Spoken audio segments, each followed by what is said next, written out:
Karthi Deepa serial மே 21 இன்னைக்கான எபிசோடுக்கான ஒரு promo தாங்க இந்த வீடியோவில் நம்ம இன்னைக்கு பார்க்க போகிறோம். எபிசோடு ஸ்டார்ட் பண்ணுறதுக்கு முன்னாடி இந்த வீடியோவை மறக்காமல் லைக் பண்ணிக்கோங்க. உங்களுடைய ஒவ்வொரு லைக்ஸும் அடுத்த வீடியோ போடுறதுக்கு எனக்கு கொஞ்சம் இன்ட்ரெஸ்டிங்காகவும் என்கரேஜிங்காகவும் இருக்கும். எபிசோடில் என்ன நடக்குதுன்னா, நம்ம தீபா வந்துட்டு அபிராமிகிட்ட சொல்கிறாங்க, அத்தை என்னால் நீங்கள் வந்துட்டு இந்த வெட்டிங் ஆனிவர்சரியை நடத்தணும் அப்படின்லாம் அவசியம் இல்லை, நீங்கள் இந்த ஆனிவர்சரியை கட் பண்ணலாம் அப்படின்னு. அதுக்கு அபிராமி சொல்கிறாங்க, இங்கே பாரு, இந்த வீட்டில் புதுசாக ஒரு நல்லது நடக்க போகுது, அப்போ திடீர்னு இந்த மாதிரி கெட்ட சகுனம் நடக்கிறது ஒரு சகஜம்தான். கெட்ட சகுனத்தை அடிக்கிறதுக்கு வீட்டில் ஒரு நல்ல சகுனம் நடக்கணும், அதனால் வெட்டிங் ஆனிவர்சரி கண்டிப்பாக நடக்கும் அப்படின்னு சொல்கிறாங்க. அப்போ ரியா சொல்கிறாங்க, இங்கே பாருங்கள், அதான் கெட்டது நடக்க போகுதுன்னு சொல்கிறாங்கல்ல, அப்புறம் எதுக்கு நீங்கள் எல்லோரும் தேவையில்லாமல் வெட்டிங் ஆனிவர்சரியை கொண்டாடணும்னு நினைக்கிறீங்க அப்படின்னு. அதுக்கு அபிராமி சொல்கிறாங்க, இந்த வீட்டுக்கும் உனக்கும் எந்த வித சம்மந்தமும் இல்லை, ஒன்று இங்கே பேசுகிறதுக்கு யார் அனுமதி கொடுத்தா அப்படின்னு. இதை கேட்டுட்டு ரியா செம்ம இரிட்டேட் ஆகுறாங்க. அதுக்கப்புறமா நம்ம தீபா வந்துட்டு கார்த்திகிட்ட பேசுகிறாங்க. கார்த்திக் சார், இன்றைக்கி வீட்டில் என்ன நடந்துச்சு தெரியுமா? எல்லோரும் வந்துட்டு ஹாலில் புடவை எடுத்துக்கிட்டு இருந்தோம், அத்தை எனக்காக புடவை எடுத்து கொடுத்தாங்க. அப்போ திடீர்னு சாமி ரூமுக்குள்ளே செவரு இடிஞ்சு விழுந்துட்டு அதுலேருந்து ஒரு பாம்பு வந்துச்சு அப்படின்னு. இதை கேட்டுட்டு கார்த்தி சொல்கிறாரு, அப்புறம் என்னச்சு தீபா அப்படின்னு. அப்போ தீபா சொல்கிறாங்க, அத்தை அதை பார்த்ததோட பயந்துட்டாங்க, ஏதோ கெட்ட சகுனன்னு நினச்சி ஜோசியக்காரர் வர சொன்னாங்க அப்படின்னு. அப்போ கார்த்தி கேட்குறாரு, எங்கள் அம்மா அந்த மாதிரி விஷயத்த பார்த்தாலே பயப்படுவாங்க தீபா அப்படின்னு. அப்போ தீபா சொல்கிறாங்க, ஜோசியக்காரர் வந்துட்டு என்ன சொன்னார் தெரியுமா? இந்த வீட்டில் ஒரு வாரத்துக்கு எந்தவித நல்ல சகுனமும் நடக்கக்கூடாது அப்படின்னு சொல்லியிருக்காரு அப்படின்னு. இது கேட்டுட்டோட நம்ம கார்த்தி ஷாக் ஆகுறாரு. அப்போ கார்த்தி சொல்கிறாரு, சரி அதே மாதிரி எதுவும் நடத்தாமல் இருந்தால் என்ன அப்படின்னு. அப்போ தீபா சொல்கிறாங்க, அதே தான் சார், நானும் அத்தைக்கிட்ட சொன்னேன், ஆனால் அத்தை கேட்கவே இல்லை, இந்த சம்பிரதாயம் நடந்தே ஆகணும்னு அடம் பிடிக்கிறாங்க அப்படின்னு. அப்போ கார்த்தி சொல்கிறாரு, சரி நான் அம்மா கிட்டே பேசி பார்க்குறேன் அப்படின்னு. தீபாவும் சரி சார் அப்படின்னு சொல்கிறாங்க. அப்புறமா அபிராமி வந்துட்டு அந்த ஃபங்க்ஷனுக்காக எல்லாத்தையுமே ரெடி பண்ணிக்கிட்டு இருக்காங்க. அப்போ நம்ம கார்த்தி அதை பார்த்துட்டு, சரி அம்மா கிட்டே நம்ம எதுவும் கேட்க வேணாம், நடக்கிறபடி நடக்கட்டும், என்ன நடந்தாலும் நம்ம சமாளிச்சுப்போம் அப்படின்னு நம்ம கார்த்தி நினைக்கிறாரு. ரியா வந்துட்டு நேராக ஐஸ்வர்யாவுக்கு கால் பண்ணி, ஐஸ்வர்யா இன்றைக்கி வீட்டில் பாம்பு வந்துச்சு தெரியுமா அப்படின்னு சொல்ல, ஐஸ்வர்யா சொல்கிறாங்க, என்ன இது நம்ம பிளான் பண்ணாதது நடந்திருக்கு அப்படின்னு. அதுக்கு ரியா சொல்கிறாங்க, அதான் எனக்கும் ஒன்றும் புரியல அப்படின்னு. அப்போ ஐஸ்வர்யா சொல்கிறாங்க, வந்ததும் நல்லது தான், சரி அடுத்து ஜோசியக்காரர் வர வச்சிருப்பாளே அந்த அபிராமி அப்படின்னு. அப்போ ரியா சொல்கிறாங்க, ஆமாம், உடனே அந்த ஜோசியக்காரர் வந்துட்டார், வந்ததோட என்ன சொன்னார் தெரியுமா? ஒரு வாரத்துக்கு எந்தவித நல்ல விஷயமும் வீட்டில் நடக்கக்கூடாதுன்னு சொல்லிட்டு போகிறாரு அப்படின்னு. இது கேட்டுட்டு ஐஸ்வர்யா சொல்கிறாங்க, அப்பாட நம்மளாம் பிளான் பண்ணிக்கிட்டு இருந்தோம், எப்படியாவது அந்த தீபா கார்த்தியோட வெட்டிங் ஆனிவர்சரி விழாவை நிப்பாட்டணும் அப்படின்னு, நமக்கு ஒரு சாதகமாக விஷயம் நடந்திருக்கு அப்படின்னு. அப்போ ரியா சொல்கிறாங்க, நானும் அதான் நினச்சேன், ஆனால் இங்கே அப்படி நடக்கலை, இந்த அபிராமி அந்த ஆனிவர்சரி நடந்தே ஆகணும் அப்படின்னு பிடிவாதத்தில் இருக்கா அப்படின்னு. அப்போ ஐஸ்வர்யா சொல்கிறாங்க, என்ன இது, இவன் நல்லது கெட்டது எல்லாத்தையுமே பாப்பா, இப்போ என்ன இப்படி சொல்கிற அப்படின்னு. அதுக்கு ரியா சொல்கிறாங்க, அதான் எனக்கும் ஒன்றும் புரியல, என்ன நடக்குதுன்னு பார்ப்போம் அப்படின்னு. அப்போ ஐஸ்வர்யா சொல்கிறாங்க, ஒரு வேளை கெட்ட சகுனம் நடக்கலைன்னாலும் அதை நடத்தி காட்டணும் அப்படின்னு. இதை கேட்டுட்டு ரியாவும் கண்டிப்பாக ஐஸ்வர்யா அப்படின்னு சொல்கிறாங்க. அதுக்கப்புறமா நம்ம ரம்யாவை காமிக்கிறாங்க. ரம்யா வந்துட்டு நேராக நம்ம கார்த்தி தீபாவோட ஃபங்க்ஷனுக்கு கிளம்புறாங்க.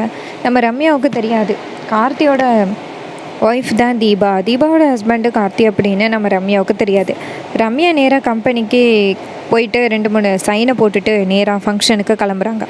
அப்போ நம்ம தீபா வந்துட்டு நேராக ரம்யாவுக்கு கால் பண்ணுறாங்க, ரம்யா ஃபங்க்ஷனுக்கு கிளம்பிட்டியாடி அப்படின்னு. அப்போ ரம்யா சொல்கிறாங்க, காலையிலே கிளம்பிட்டேன் தீபா, கம்பெனியில் ஒரு 2-3 கையெழுத்து போட வேண்டியது இருக்குது, அதை மட்டும் போட்டு கொடுத்துட்டு நான் ஸ்ட்ரெயிட்டாக அங்கே தான் வந்துக்கிட்டு இருக்கேன் அப்படின்னு. இதை கேட்டுட்டு தீபா சந்தோஷப்படுறாங்க. அப்போ இதை காதில் வாங்கின ரியா நேராக ஐஸ்வர்யாவுக்கு கால் பண்ணி, இன்னும் கொஞ்ச நேரத்தில் அந்த ரம்யா இங்கே வரப்போகிறா, நம்ம என்ன பண்ணுறது அப்படின்னு.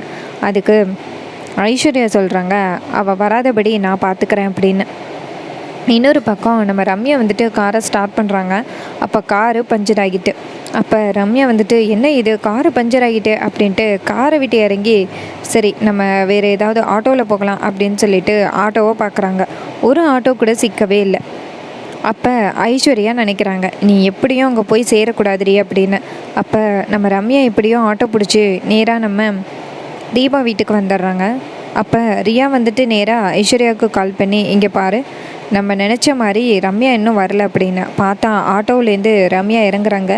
இதை பார்த்துட்டு செம ஷாக் ஆகுறாங்க ரியா. ஐயோ, நம்ம ஒன்று நினச்சோம், இங்கே ஒன்று நடக்குதே அப்படின்னு. அப்போ ஐஸ்வர்யா கேட்குறாங்க, என்னாச்சுடி அப்படின்னு. அப்போ ரியா சொல்கிறாங்க, இங்கே அந்த ரம்யா வந்து ஆட்டோவில் வந்து இறங்குறா அப்படின்னு. இதை கேட்டுட்டு செம ஷாக் ஆகுறாங்க ஐஸ்வர்யா. அவளை என்ன பண்ணாலுமே நிப்பாட்ட முடியாது போலையே அப்படின்னு. அப்போ ரம்யா நேராக வீட்டுக்குள்ளே வராங்க. அப்போ கார்த்தியும் தீபாவும் கேக் வெட்டுறதை பார்த்துட்டு செம ஷாக் ஆகுறாங்க.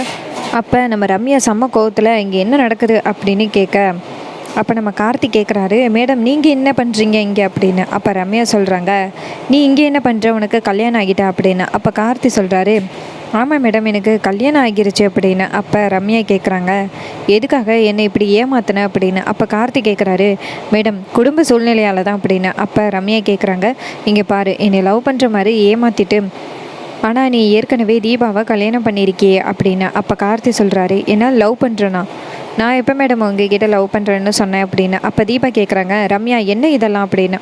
அப்போ ரம்யா சொல்கிறாங்க, தீபா என்னை கிஃப்டெல்லாம் கொடுத்தாரு, லெட்டரெல்லாம் கொடுத்தாருன்னு சொன்னேயே, அது வேறு யாரும் இல்லை, கார்த்தி தான் அப்படின்னு. இது கேட்டுட்டு செம்ம ஷாக் ஆகுறாங்க நம்ம தீபா. தீபா கேட்குறாங்க, அப்போ அந்த ரம்யா மேடம் நீயா அப்படின்னு. அப்போ ரம்யா சொல்கிறாங்க, ஆமாம் நான் தான் ரம்யா இண்டஸ்ட்ரீஸோட ஓனர், என்னுடைய கம்பெனியில் தான் கார்த்தி வேலை பார்க்குறாரு. கார்த்திகிட்ட நான் லவ் லெட்டர் கொடுத்தேன், கார்த்தி தான் எனக்கு திருப்பி லவ் லெட்டர் கொடுத்தாரு, புடவையெல்லாம் கிஃப்டாக கொடுத்துருக்காரு அப்படின்னு. இதை கேட்டுட்டு சரியான ஷாக் ஆகுறாங்க நம்ம தீபா. அப்போ தீபா கேட்குறாங்க, கார்த்திக் சார் என்ன சார் இதெல்லாம் அப்படின்னு. அப்போ கார்த்தி சொல்கிறாரு, தீபா ஏதோ மிஸ் அண்டர்ஸ்டாண்டிங் நடந்திருக்கு அப்படின்னு சொல்லிட்டு நேராக ரம்யா கிட்டே போயிட்டு, மேடம் இது வரைக்கும் நான் உங்களுக்கு எந்தவித லெட்டரும் பாஸ் பண்ணவே இல்லை, நான் உங்களுக்கு எந்தவித கிஃப்ட்டும் கொடுக்கவே இல்லை அப்படின்னு. அப்போ ரம்யா சொல்கிறாங்க, அப்போ இந்த லெட்டருக்கு பதில் என்ன அப்படின்னு சொல்லிட்டு ஃபோனில் ஃபோட்டோ பிடிச்சி வச்சுருக்க அந்த லெட்டரை காமிக்கிறாங்க. அப்போ நம்ம கார்த்தி சொல்கிறாரு, இது என்னுடைய ஆட்டோகிராஃபோ என்னுடைய சைனும் இல்லை அப்படின்னு. அப்போ ரம்யா கேட்குறாங்க, உன்னுடைய இது இல்லைன்னா யார் அனுப்புனது, எனக்கு உன்கிட்ட கொடுக்க சொல்லி தான் நான் பியூன்கிட்ட கொடுத்தேன், அந்த பியூன் தான் கொண்டாந்து உன்கிட்ட கொடுத்தான், வேணா நான் இப்போவே பியூன்கிட்ட கேட்குறேன் அப்படின்னு சொல்ல. அப்போ நம்ம கார்த்தி சொல்கிறாரு, இங்கே பாருங்கள் மேடம், யாரோ ஒருத்தவங்க கொடுத்ததை நினச்சி நீங்கள் நான் நினச்சிக்கிட்டு இருக்கீங்க, நான் அந்த மாதிரியெல்லாம் எதுவுமே கொடுக்கவே இல்லை, நான் உங்ககிட்ட வேணால் மன்னிப்பு கேட்டுக்கிறேன் அப்படின்னு. அப்போ அபிராமி சொல்கிறாங்க, கார்த்தி என்னப்பா இதெல்லாம், எனக்கு ஒன்றும் புரியல, இங்கே என்ன நடக்குது அப்படின்னு. அப்போ நம்ம தீபா சொல்கிறாங்க, அதான் தான் எனக்கு ஒன்றும் புரியல, அம்மு வந்து யாரையோ லவ் பண்ணுறான்னு எனக்கு தெரியும், ஆனால் அது இந்த பையன் இல்லையே, வேறு ஒருத்தவங்களை எல்லாம் காமிச்சா அப்படின்னு. அப்போ அபிராமி சொல்கிறாங்க, உனக்கு தெரியுமா தீபா அப்படின்னு. அப்போ தீபா சொல்கிறாங்க, ஆமாத்த, அம்மு வந்து ஒருத்தரை லவ் பண்ணுறேன் அப்படின்னு என்கிட்ட சொன்னால், லெட்டர் கேட்டால் நான் கார்த்திக் சார்கிட்ட தான் லெட்டர் எழுதி கொண்டு போய் கொடுத்தேன். அப்போ அம்மு சொன்னால் அந்த லெட்டர் கொடுத்ததோட அவர் பதிலுக்கு ஒரு லெட்டர் கொடுத்தாரு அப்படின்னு சொன்னால், அந்த லெட்டரை பார்த்ததோட நானும் ரொம்ப சந்தோஷப்பட்டேன், ஏன்னா அது வேறு ஒருத்தருன்னு நான் நினச்சேன், ஆனால் இவ கார்த்தியை பாயிண்ட் பண்ணுவான்னு நான் நினைக்கவே இல்லை அப்படின்னு நம்ம தீபா சொல்கிறாங்க.